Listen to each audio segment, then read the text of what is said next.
আজকে তার sports day. হাত তোলো। ময়ূর হয়েছেন তিনি ড্রিলে, ভগবান জানে ময়ূর হয়ে তিনি কি করবেন।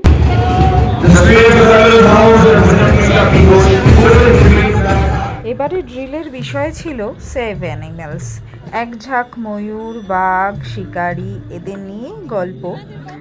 মোদ্দা কথা হলো যে বন্যপ্রাণী হোক বা পোষ্য প্রাণী, তাদের প্রতি যত্নবান হতে হবে। স্বাভাবিকভাবেই বিষয়টা আমার খুব ভালো লেগেছে। আর ওই যে সবার লাস্টে নাচতে নাচতে তিনি চলেছেন, তারও খুব ভালো লেগেছে ময়ূর হতে। এলকেজির বাচ্চাদের ক্যাটারপিলার রেস কিন্তু বেশ মজাদার হয়েছিল। হোলাহুপ রেসেও বেশ নতুনত্ব ছিল। স্পোর্টস শেষে আর যা যা হলো সেগুলো বলাই বা